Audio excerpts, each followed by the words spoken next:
வணக்கம் முகாஸ்.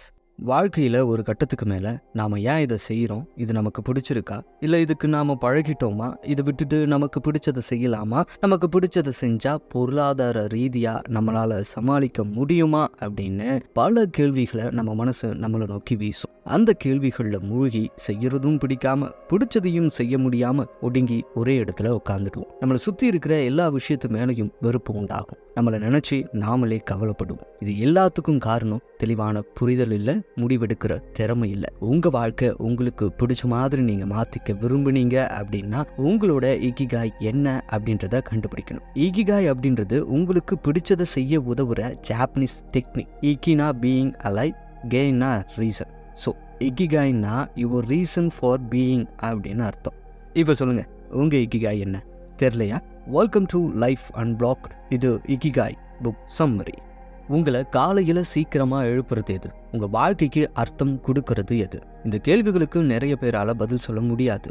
ஏன்னா அவங்க பர்பஸ் என்ன அப்படின்றத கண்டுபிடிக்காம ஒரு டிஸ்ஃபங்க்ஷனல் லைஃப் ஸ்டைலை சிக்கிக்கிட்டாங்க. இதுதான் நம்மளோட பல எதிர்மறையான மன கேள்விகளுக்கு காரணமாக இருக்குது. இதிலிருந்து வெளியே வர்றதுக்கு தான் ஹெக்டர் கார்சியா, பிரான்சிஸ்க் மொராலஸ் இவங்க 2 பேரும் சேர்ந்து இக்கிகாய் அப்படின்ற புக்கை எழுதியிருக்காங்க.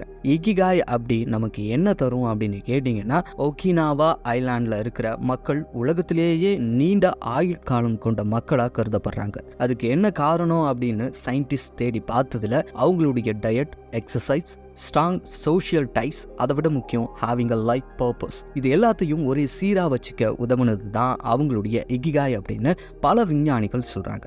ஸோ அறிவியல் பூர்வமாக நிரூபிக்கப்பட்டது தான் இந்த இக்கிகாய். ஒகினாவா மக்கள் மாதிரி உங்களுடைய வாழ்க்கையும் முழுமை அடையணும் அப்படின்னா உங்களுடைய இக்கிகாய் என்ன அப்படின்றத சீக்கிரமாக கண்டுபிடிங்க. அதை எப்படி கண்டுபிடிக்கிறது அப்படின்னு கேட்டிங்கன்னா, அதுக்குன்னு சில வழிமுறைகளை இந்த புக்கில் கொடுத்துருக்காங்க. அது என்னென்ன அப்படின்றத தொடர்ந்து பார்க்கலாம். Finding purpose. இக்கிகாய் அப்படின்றது உங்கள் ஆழ் மனசுக்குள்ளே ஒளிஞ்சிருக்கிற ஒரு விஷயம். அதை நீங்கள் தேடி கண்டுபிடிக்கணும். அதுதான் இக்கிகாய். அதுக்காக உங்கள் இக்கிகாய் என்ன அப்படின்றத நினச்சி வருத்தப்படக்கூடாது. அதை கண்டுபிடிக்கிறதுலேயே உங்கள் நேரத்தை வீண் பண்ணக்கூடாது. அதுக்கு பதிலாக உங்களுக்கு பிடிச்ச விஷயங்களில் செய்யலாம். இல்லைனா உங்களை மதித்து உங்கள் மேலே அன்பு செலுத்துகிற மக்களை சுற்றி நீங்கள் இருக்கும்போது உங்களுடைய இக்கிகாய் உங்களை கண்டுபிடிக்கும்.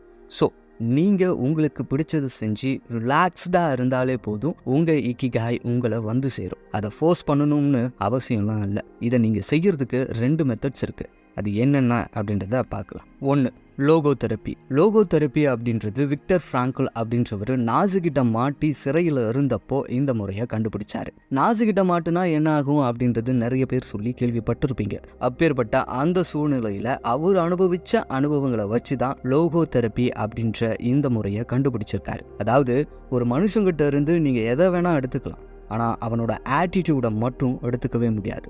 ஏன்னா அதை விடணுமா வேணாமா அப்படின்ற சாய்ஸ் அவன்கிட்ட தான் இருக்கும். நான் இப்படி தான் இருக்க போகிறேன் அப்படின்றத அவன் சூஸ் பண்ணிட்டான்னா அவனை சுற்றி என்ன நடந்தாலும் அது அவனுக்கு ஒரு பெரிய பாதிப்பாக தெரியாது. அது மட்டும் இல்லாமல் கிளியர் லைஃப் பர்பஸ் அப்படின்றது எப்பேற்பட்ட சூழ்நிலையாக இருந்தாலும் அதிலிருந்து வெளியே வர உதவும். இந்த லோகோ தெரப்பி அப்படின்ற மெத்தடை மேன்ஸ் சர்ச்சிங் மீனிங் அப்படின்ற புக் மூலியமாக நமக்கு சொல்கிறாரு. ஸோ எந்த சூழ்நிலையாக இருந்தாலும் உங்களுடைய ஆட்டிடியூடை விட்டு கொடுக்காம இருக்க உதவி பண்ணுறது தான் லோகோ தெரப்பி. இதை ஒரு 5 ஸ்டெப்பில் புரிஞ்சுக்கலாம். ஒரு ஆள் ரொம்ப எம்டியாக ஃபீல் பண்ணுறாரு. அவர் ஒரு தெரப்பிஸ்ட்டை பார்க்குறாரு. அங்கே நெகட்டிவ் ஃபீலிங் அப்படின்றது மீனிங்ஃபுல் லைஃப்பை நீங்கள் அடையிறதுக்கான ஆசையின் வெளிப்பாடு அப்படின்றத புரிய வைக்கிறாங்க.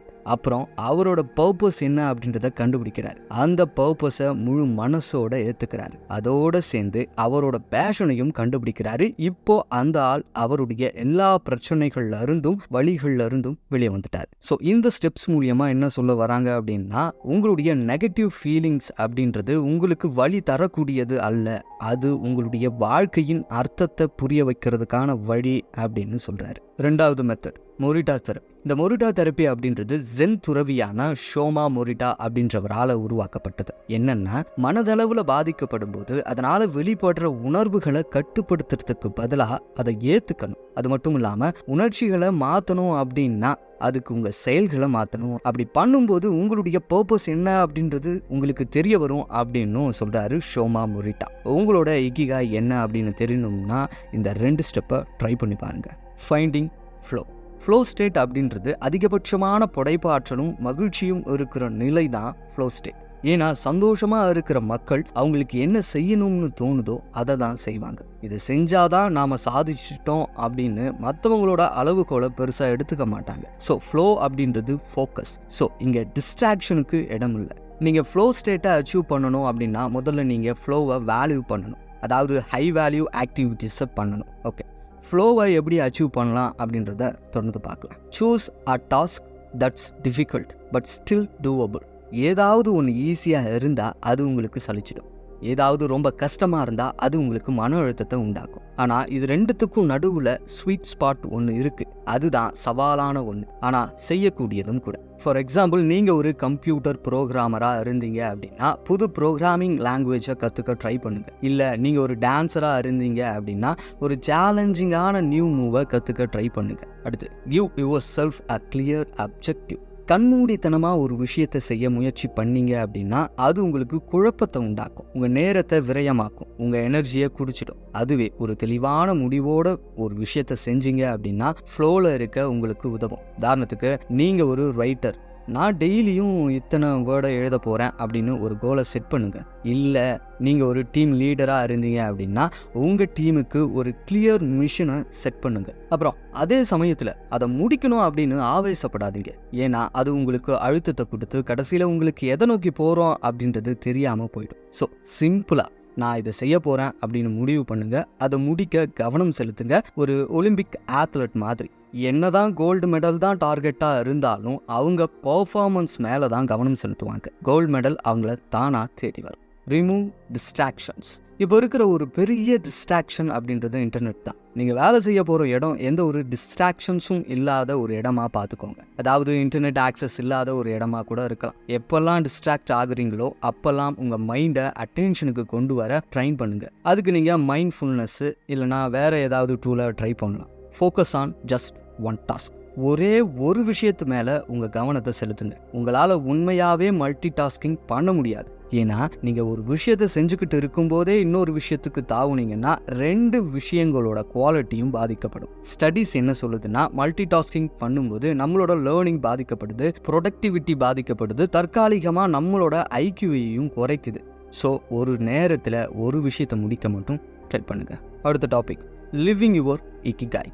உங்கள் இக்கிகாய் எப்படி கண்டுபிடிக்கிறது, அதோட எப்படி ஃப்ளோவில் இருக்கிறது அப்படின்னு உங்களுக்கு தெரிஞ்சிருக்கும். இப்போ அந்த இக்கிகாயோட எப்படி நீண்ட நாள் பயணிக்கலாம் அப்படின்றத பார்க்கலாம். நீண்ட நாள் அப்படின்னு நான் இங்கே குறிப்பிடுறது உங்களோட வயசு. ஸோ நீண்ட ஆயுளோட இருக்க என்ன பண்ணலாம் அப்படின்றத பார்க்கலாம். The mind connection. உங்களோட ஏஜிங் ப்ராசஸில் மைண்ட் ஒரு இம்பார்ட்டன்ட் ரோலை ப்ளே பண்ணுது. நிறைய ஸ்டடீஸ் என்ன சொல்லுதுன்னா, ஸ்ட்ராங் அண்ட் ஹெல்த்தி மைண்ட் அப்படின்றது ஆக்டிவ் அண்ட் அடாப்டபுளாக இருக்கிறது.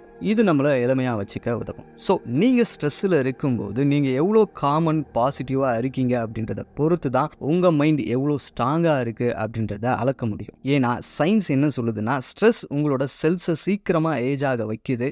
அது மட்டும் இல்லாமல் இன்சோமீனியா, ஹை பிளட் ப்ரெஷர் அப்படின்னு உடல் ஆரோக்கியத்தையும் கெடுக்குது. அதே மாதிரி ஃபிசிக்கல் எக்ஸசைஸ் எவ்வளோ முக்கியமோ மென்டல் எக்ஸசைஸும் அவ்வளோ முக்கியம்.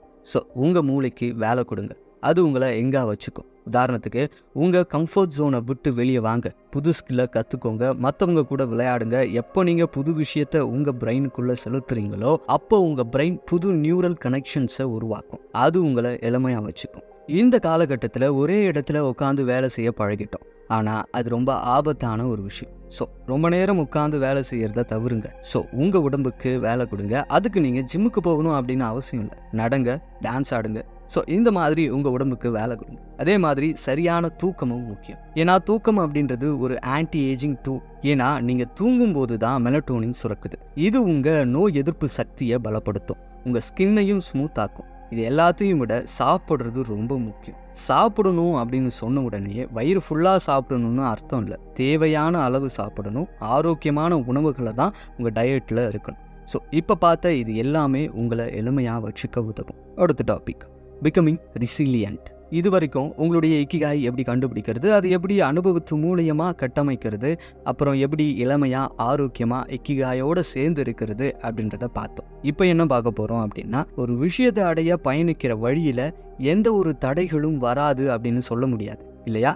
ஏன்னா வளைவு நெளிவு கொண்டது தான் பாதை. அதில் பயணிக்கும் போது சில தடுமாற்றம் பின்னடைவும் வரலாம். அதை சமாளிச்சாதான் நம்மளோட பயணத்தை முடிக்க முடியும். ஏன்னா பின்னடைவுகள் தான் நாம் இந்த பயணத்துக்கு தகுதியானவங்களா மாற்றும், பலவீனங்களை பலமாக மாற்றும். அதை தான் இந்த சாப்டரில் பார்க்க போகிறோம். பிகமிங் ரிசிலியன்ட்.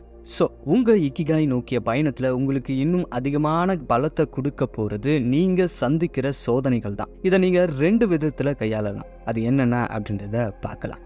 1, வாபி சாபி அப்படின்னு ஜாப்பனீஸ் டெக்னிக்ஸ் ஒன்று இருக்குது. என்னென்னா, உடைந்த பொருட்களையும் அழகை பார்க்கலாம் அப்படின்னு அர்த்தம். ஜப்பானிய மக்கள் அவங்களுக்கு ரொம்ப பிடிச்ச பொருட்கள் உடைஞ்சு போச்சு அப்படின்னா அதை தங்கம் இல்லைனா வெள்ளி துகள்களை வச்சு ஒட்ட வைப்பாங்க. இது மூலியமா அந்த பொருளோட மதிப்பு என்ன அப்படின்றத தெரிஞ்சுக்கலாம். என்ன சொல்ல வரேன்னா, அவங்கள சுற்றி எத்தனையோ விஷயங்கள் ஒழுங்கான முறையில் இருக்க போகிறது இல்லை, நடக்க போகிறதும் இல்லை. ஆனாலும் அதுலேயும் உங்களுக்கு தேவையான விஷயங்களை கண்டுபிடிக்க முடியும். அது உங்களோட மதிப்பை இன்னும் அதிகமாக்கும். அதாவது உன்னால் முடியாது அப்படின்ற உடைஞ்சு போன எண்ணங்களை உங்களை சுற்றி இருந்தாலும் அதை உங்களோட நம்பிக்கை அப்படின்ற துகள்களை வச்சு ஒட்ட வைக்க முடியும். அது உங்களுக்கு பின்னடைவு அப்படின்றது முன்னேறி போகிறதுக்கான ஒரு வழி அப்படின்றத புரிய வைக்கும். அதுதான் வாபி சாபி. 2வது டெக்னிக் இச்சிகோ இச்சி. இதோட அர்த்தம் என்னன்னா, இப்போ இந்த தருணத்தில் இருக்கிறது அப்படின்னு அர்த்தம். அதாவது என்னன்னா, இப்போ இந்த தருணத்தை தவற விட்டீங்கன்னா அது திரும்ப உனக்கு கிடைக்காது. அப்படி தவற விட்ட நொடிகளை நினைச்சு, நடக்க போற நொடிகளை நினைச்சு இந்த தருணத்தை இழக்கக்கூடாது அப்படின்றது தான் இச்சிகோ இச்சி. அதாவது அப்படி பண்ணிருக்கலாமோ, இல்ல அப்படி நடந்துடுமோ அப்படின்ற எண்ணங்களை ஒதுக்கி வச்சுட்டு இப்போ இந்த நேரத்தில் உங்களால் என்ன பண்ண முடியுமோ அதை யோசிங்க. ஸோ இந்த 2 டெக்னிக்ஸை பயன்படுத்தி உங்கள் வாழ்க்கையில் ஏற்படுற பின்னடைவுகளில் இருக்கிற நல்ல விஷயத்தை பார்க்க முடியும். அவ்வளோதாங்க. நீங்கள் உங்களோட இக்கிகாய் பயணத்தை தொடங்குங்க. All the best. வீடியோ பிடிச்சா லைக் பண்ணுங்கள். வேறு எந்த டாப்பிக்கில் கான்டென்ட் வேணும் அப்படின்றத கமெண்ட்டில் சொல்லுங்கள். இந்த மாதிரியான சுவாரஸ்யமான வீடியோக்களுக்கு லைஃப் அண்ட் பிளாக்டு தமிழை சப்ஸ்கிரைப் பண்ணுங்கள். அடுத்த வீடியோவில் பார்க்கலாம்.